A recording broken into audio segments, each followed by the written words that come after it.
जय माता रानी फ्रेंड्स, आप सभी को नवरात्रि की हार्दिक शुभकामनाएं। मैं पूजा वेलकम करती हूं आप सभी का आपके अपने यूट्यूब चैनल अंकित वास्तु ज्ञान में। फ्रेंड्स, जैसा कि हम सभी जानते हैं 2 दिन बाद नवरात्रि का त्योहार शुरू होने वाला है। ऐसे में माँ दुर्गा की 9 दिन तक पूजा की जाती है। उनके अलग अलग 9 स्वरूपों की पूजा की जाती है और पहले दिन घट स्थापना करके माता रानी की चौकी सजाते हैं और फिर माँ दुर्गा की विशेष रूप से पूजा होती है।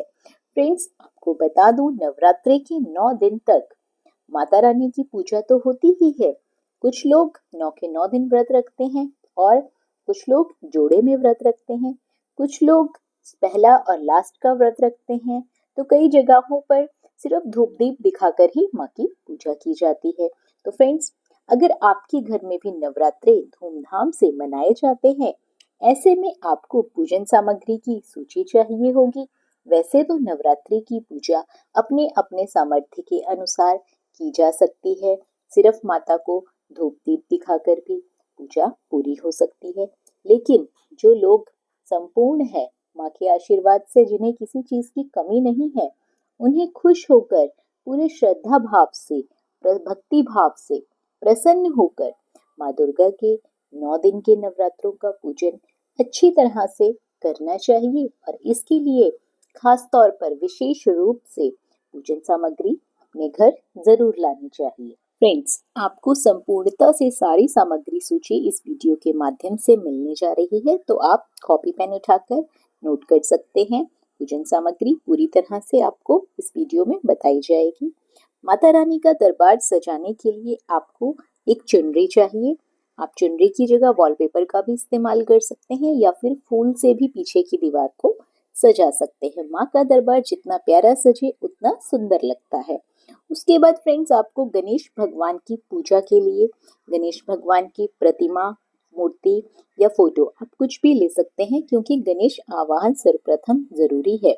उसके लिए बाद आपको एक लकड़ी का पाटा चाहिए, चौकला चाहिए, माता की फोटो, प्रतिमा, मूर्ति आप ले सकते हैं। आप सुपारी के भी गणेश भगवान बना सकते हैं। उसके लिए आपको एक सुपारी, अक्षत और पान का पत्ता चाहिए। यदि आप गणेश भगवान की सुपारी में पूजा ना करना चाहते हो, तो आप गणेश भगवान की छोटी सी मूर्ति भी माता रानी की फोटो के आगे रख सकते हैं। इस प्रकार से मूर्ति आपको मार्केट में आसानी से उपलब्ध हो जाएगी। आप चाहें तो उनकी फोटो भी ले सकते हैं। गणेश आवाहन सबसे पहले किया जाता है किसी भी शुभ कार्य की शुरुआत में या फिर किसी भी पूजा पाठ में, तो गणेश स्थापना अवश्य कर ले।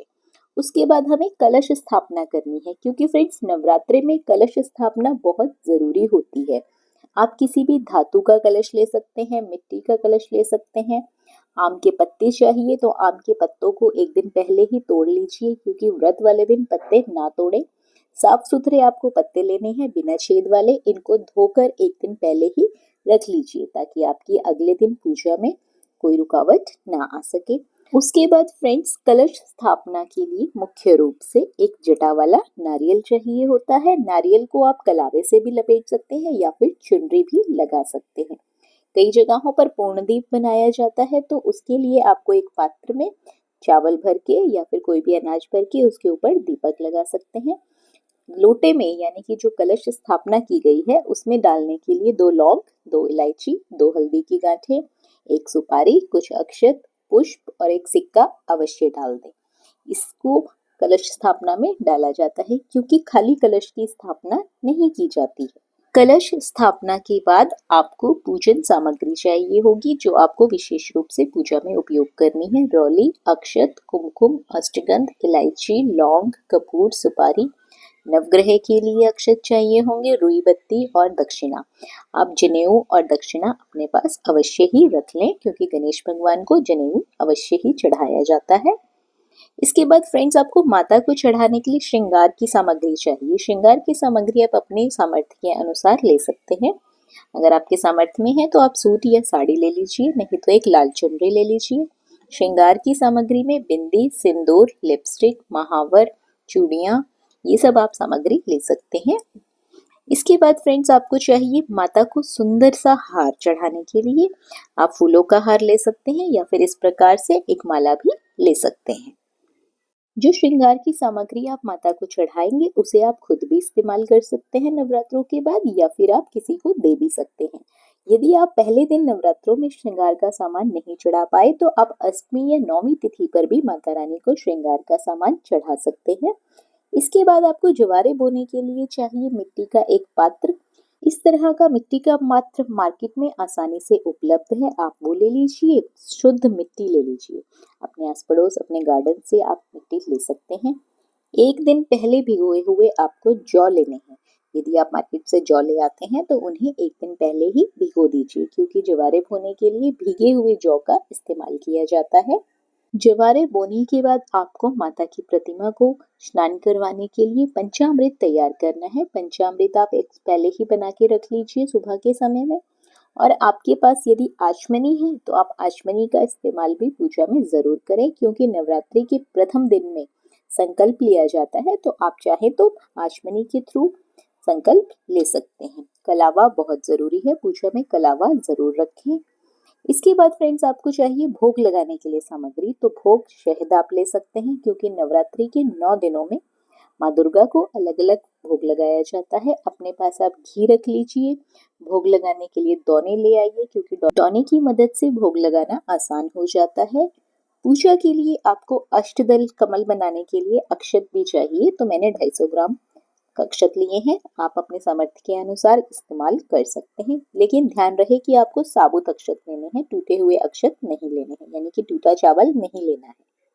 माँ दुर्गा को पान के पत्ते में लौंग इलायची का भोग भी लगाया जाता है, तो आप पान के पत्ते भी एक दिन पहले अवश्य ही ले लीजिए। नवरात्रि के 9 दिनों में पाठ करना बहुत ही जरूरी होता है। आप चाहे तो दुर्गा सप्तशती का पाठ कर सकते हैं, दुर्गा चालीसा का पाठ कर सकते हैं।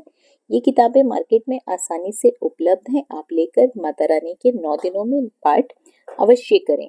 साथ ही माता रानी की आरती भी जरूर करें। इसके बाद आपको जोत के लिए बर्तन चाहिए होंगे। तो बर्तन इस प्रकार है।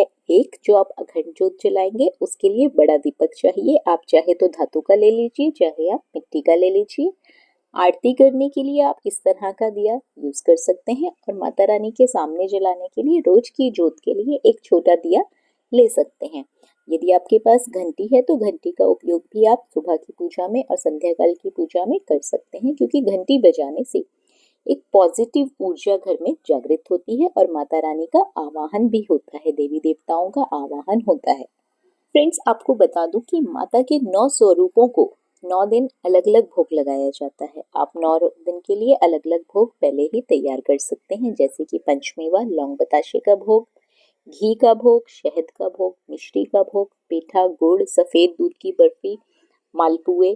क्योंकि माँ दुर्गा के 9 स्वरूपों को 9 दिन तक अलग अलग भोग लगाया जाता है। ऐसा करने से माँ अति प्रसन्न होती है। साथ ही माता को ऋतुफल का भोग भी लगाया जाता है। तो आप पंचमेवा, पंचफल अवश्य ही अपने पास पहले ही रख लें। 5 फल अलग अलग तरह के आप लोग ले सकते हैं, क्योंकि कई दिन माता को अलग अलग तरह के फल चढ़ाए जाते हैं। उसके बाद आपको पूजा में फूल चाहिए होंगे। गेंदे के फूल, गुलाब के फूल, माता रानी के लिए गुड़हल के फूल, मोगरे के फूल या कोई अन्य फूल जो भी आपको आसानी से मिल जाए वो फूल जरूर ले लीजिए। गणेश भगवान को चढ़ाने के लिए दुर्वा ले लीजिए, उसे साफ करके रख दीजिए। माता रानी को पान का बीड़ा चढ़ाया जाता है, जिसमें पान, लौंग, इलायची रखी जाती है। माता की चुनरी आप ले सकते हैं, माला ले सकते हैं। यदि आपके पास माता की प्रतिमा है तो प्रतिमा पे चढ़ाने के लिए लाल या पीले रंग के वस्त्र अवश्य ही ले लीजिए, ये बहुत ही सुंदर लगते हैं। नवरात्रि के 9 दिनों में अपने घरों में एक लघु हवन जरूर करें। इसके लिए आप गाय का उपला ले सकते हैं, कंडा ले सकते हैं, या फिर आजकल बने बनाए छोटे छोटे हवन मिल रहे हैं, आप वो ले सकते हैं। तो फ्रेंड्स, 2 दिन बाद नवरात्रि शुरू होने वाले हैं। जल्दी से जल्दी आप नवरात्रि पूजन के लिए सारा सामान खरीद के अपने घर ले आओ, ताकि माँ दुर्गा की कृपा आपके घर पे, आपके परिवार के ऊपर सदैव बनी रहे और आप अपने नवरात्रि निर्विघ्न किसी सामान की कमी के बिना पूरा कर सके। माँ दुर्गा का आगमन कुछ ही दिनों में सभी के घरों में होने वाला है। माँ पृथ्वी पर अपने भक्तों को आशीर्वाद देने आ रही है। 9 दिनों तक माता रानी हम सबके बीच हमारे घरों में विराजमान रहेगी। आशा करती हूँ नवरात्रि पूजन की सभी सामग्री आप लोगों को इस वीडियो के माध्यम से पता लग गई होगी। वीडियो पसंद आई हो तो वीडियो को लाइक और शेयर जरूर करें। चैनल पर पहली बार आए हैं तो सब्सक्राइब करना बिल्कुल ना भूलिए। बने रहिए आपके अपने यूट्यूब चैनल अंकित वास्तु ज्ञान में। धन्यवाद।